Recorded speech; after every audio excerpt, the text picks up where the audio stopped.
Hello friends, मैं हूं अमित और आप देख रहे हैं झारखंड पाठशाला। आज हम लोग बात करेंगे आर्थिक प्रणाली के बारे में। तो चलिए टाइम को वेस्ट किए बिना स्टार्ट करते हैं। तो दोस्तों, आज जो विषय है वो है आर्थिक प्रणाली और इससे 4 मार्क्स के क्वेश्चन आते हैं। ठीक है, ऑब्जेक्टिव टाइप में भी क्वेश्चन हो सकते हैं। तो ज़रा ध्यान दीजिएगा, मैं आपको यहाँ पर सिंपल वे में समझा दूँगा। बाकी आप क्वेश्चन आंसर के लिए जो है आप मेरा वेबसाइट www.jharkhandpathshala को फॉलो कर सकते हैं। ठीक है, या फिर आप इसे स्क्रीनशॉट भी ले सकते हैं। ठीक है, तो चलिए शुरू करते हैं। देखिए दोस्तों, विश्व में जितने भी देश हैं, ठीक है, वहाँ पे आर्थिक क्रियाएं तो होती ही है और उन आर्थिक क्रियाओं को एक सुचारू रूप से चलाने के लिए, एक व्यवस्थित ढंग से चलाने के लिए एक विशेष प्रकार की प्रणाली की आवश्यकता होती है, जिसे आर्थिक प्रणाली कहते हैं। ठीक है, और विश्व में जितने भी देश हैं वो किसी ना किसी आर्थिक प्रणाली के आधार पर ही, ठीक है, अर्थव्यवस्था को चलाया जा रहा है। तो दोस्तों, यहाँ पे जो हम लोग आर्थिक प्रणाली के बारे में बात करेंगे, जिसका मुख्यतः 3 प्रकार है। एक पूंजीवादी, एक समाजवादी और एक है मिश्रित। तो यहाँ पे हम लोग जो बात करेंगे, ठीक है, आप बस इतना जान लीजिए, जिस भी अर्थव्यवस्था में जो भी प्रणाली लागू होता है वो उसी के नाम से जाना जाता है। जैसे किसी अर्थव्यवस्था में अगर समाजवादी आर्थिक प्रणाली लागू है तो उसे समाजवादी अर्थव्यवस्था कहते हैं।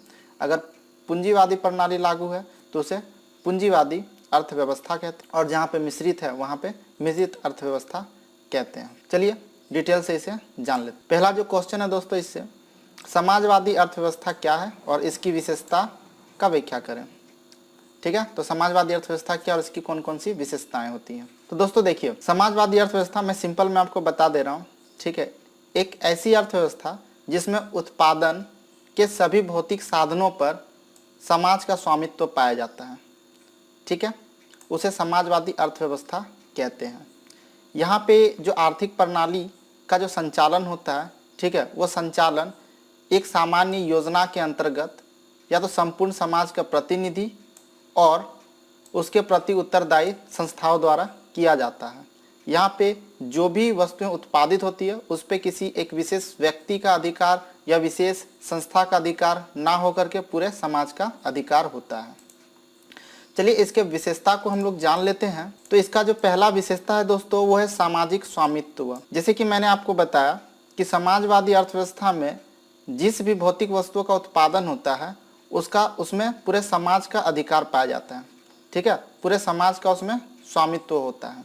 ठीक है, साधनों का प्रयोग व्यक्तिगत लाभ के लिए नहीं बल्कि सामाजिक लाभ के लिए किया जाता है। और यहाँ पे जो भी साधन का उत्पादन होता है उसमें व्यक्तिगत लाभ के लिए नहीं बल्कि पूरे समाज के कल्याण के लिए उसका प्रयोग किया जाता है। ठीक है, यानी उत्पादित वस्तुओं में, ठीक है, यानी संपत्ति में समाज का समान अधिकार से, ठीक है, अधिकार होता है सभी का। आइए इसका अगला पॉइंट देख लेते हैं, आर्थिक स्वतंत्रता की अनुपस्थिति। दोस्तों यहाँ पे आर्थिक स्वतंत्रता की जो है वो अनुपस्थिति होती है। यानी एक अर्थव्यवस्था में जो केंद्रीय समस्या होती है, ठीक है, क्या, कैसे, ठीक है, और कितना उत्पादन किया जाए, ये जो समस्या होती है एक अर्थव्यवस्था में, इसका निर्णय जो है, ठीक है, वो सरकार लेती है।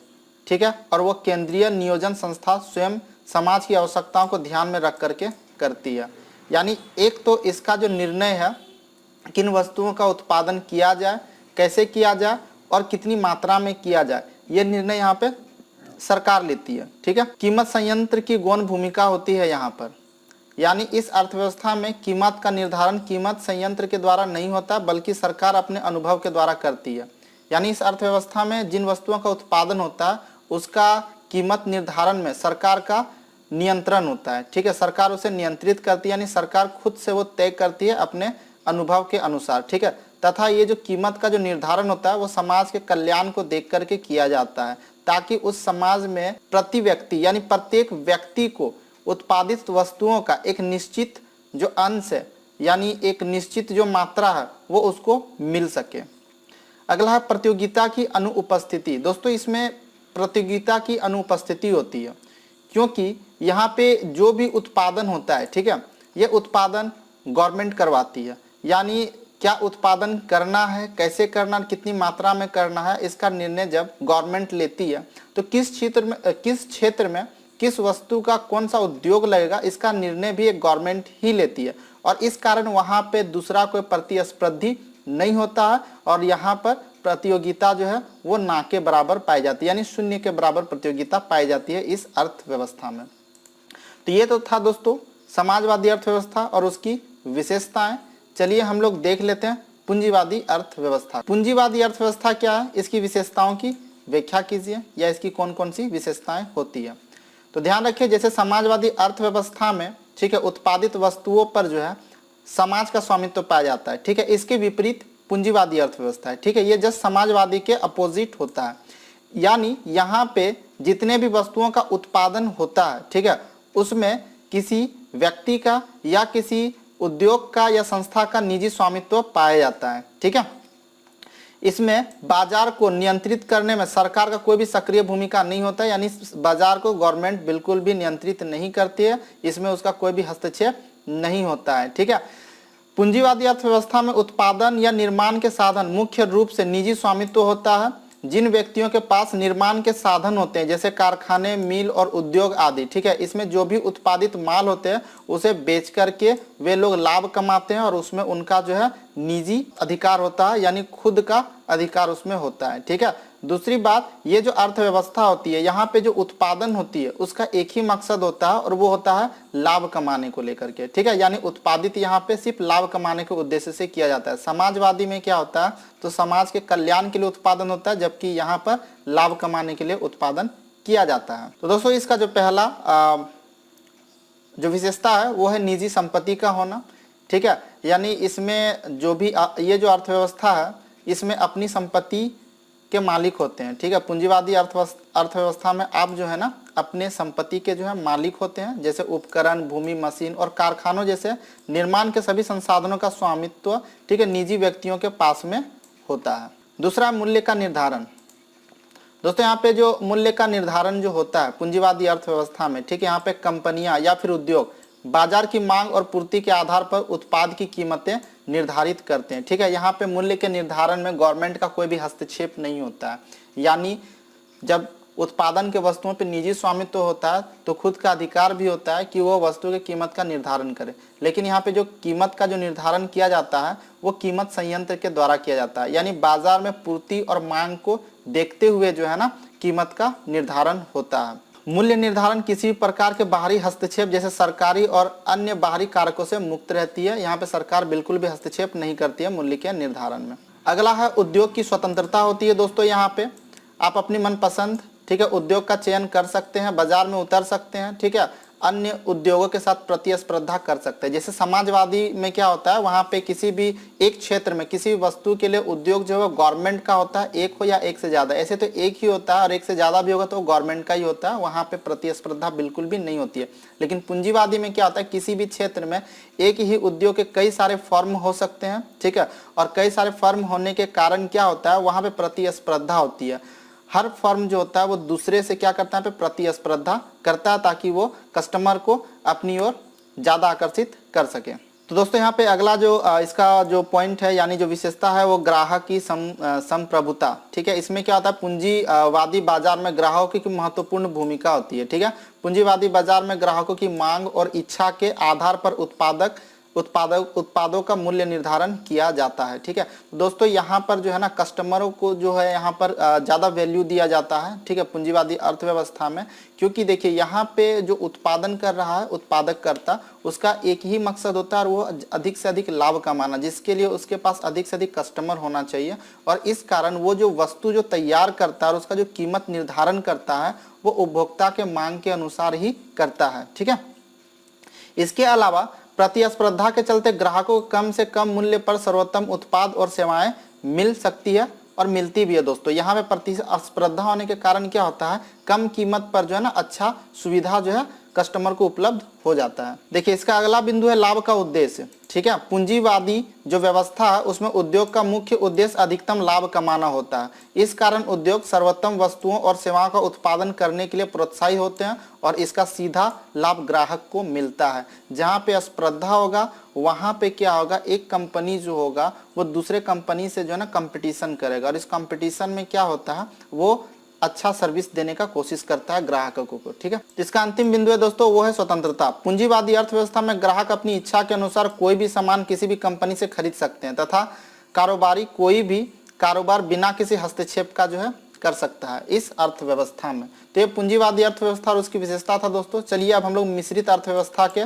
गुणों को भी जान लेते हैं और मिश्रित अर्थव्यवस्था क्या उसके बारे में भी हम लोग जान लेते हैं। ठीक है, देखिए मिश्रित अर्थव्यवस्था क्या है, इसकी विशेषताओं की व्याख्या कीजिए। देखिए मिश्रित अर्थव्यवस्था एक ऐसी प्रणाली होती है जिसमें समाज और पूंजीवाद दोनों की विशेषताओं को समाहित किया जाता है।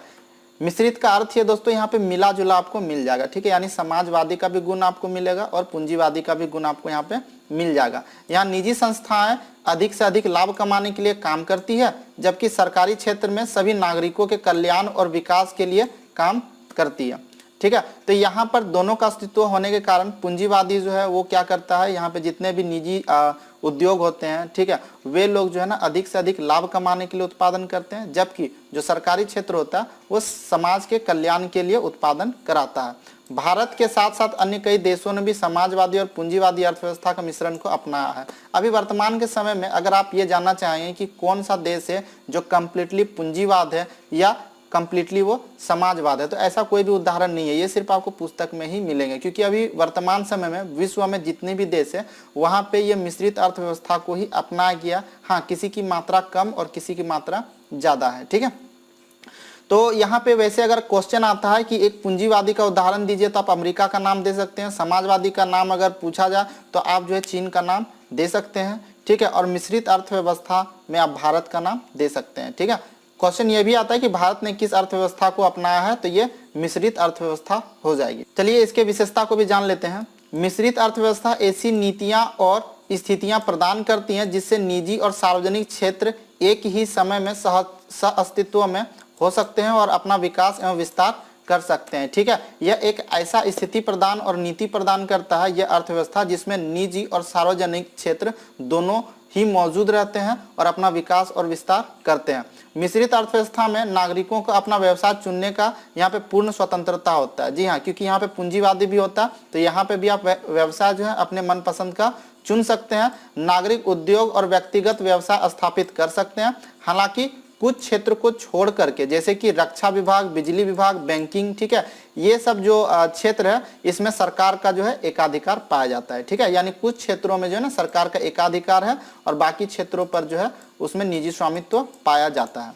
मिश्रित अर्थव्यवस्था में सरकार मूल्य वितरण प्रणाली के माध्यम से सार्वजनिक हित में कीमतों को विनियमन करती है। देखिए ये जो क्षेत्र है यहाँ पे क्या होता है कि निजी क्षेत्र का भी अस्तित्व पाया जाता है, तो यहाँ पे लोग जो उत्पादन करते हैं वो अधिक से अधिक लाभ कमाने के लिए करते हैं, लेकिन समाज कल्याण को भी यहाँ पे ध्यान रखा जाता है। इसलिए गवर्नमेंट यहाँ पे क्या करती है, तो यहाँ पे मूल्य वितरण प्रणाली के माध्यम से, ठीक है, कुछ गवर्नमेंट दुकानें हैं जिसे गवर्नमेंट जो है कई क्षेत्रों पे लगाती है और फिर क्या करते हैं उस दुकान के माध्यम से जो है वो कम कीमत पर जो है ना विभिन्न प्रकार के सामानों का वितरण करती है जिससे कि आम जनता को कोई परेशानी ना हो।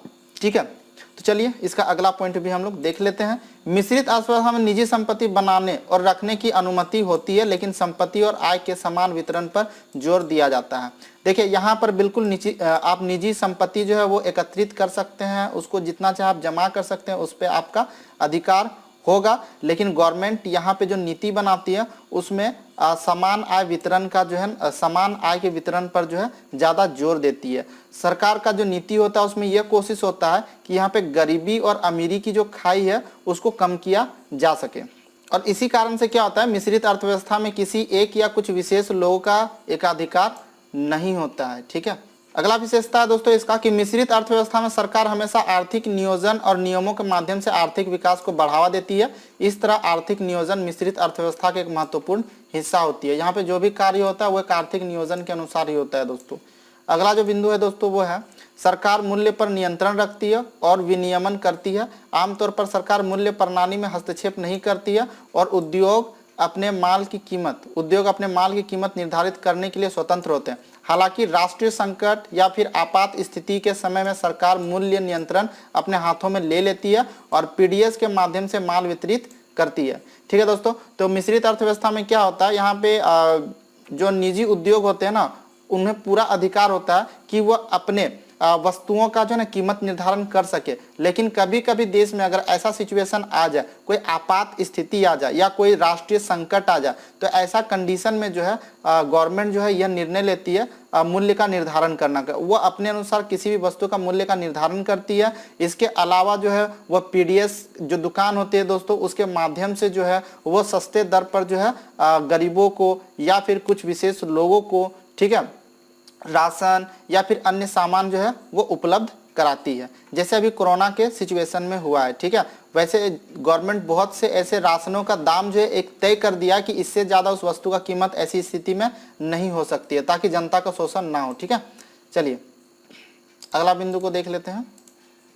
इस प्रणाली में लाभ कमाने और सामाजिक कल्याण दोनों को प्राथमिकता दी जाती है। मिश्रित अर्थव्यवस्था पूंजीवादी अर्थव्यवस्था के साथ साथ समाजवादी अर्थव्यवस्था की विशेषताओं को प्रदर्शित करती है। जी हाँ, ये जो प्रणाली है दोस्तों, इसमें दोनों का सहअस्तित्व होने के कारण इसमें लाभ कमाना और समाज कल्याण करना दोनों को ध्यान में रखा जाता है। यहाँ पे आपको मिश्रित अर्थव्यवस्था जो है, ठीक है, इसमें पूंजीवादी अर्थव्यवस्था के साथ साथ समाजवादी अर्थव्यवस्था का विशेषता को भी आप यहाँ पे देख सकते हैं। तो दोस्तों आज का जो वीडियो यहीं पे समाप्त होता है। हम कल मिलते हैं फिर एक नए क्वेश्चन के साथ। तब तक के लिए धन्यवाद।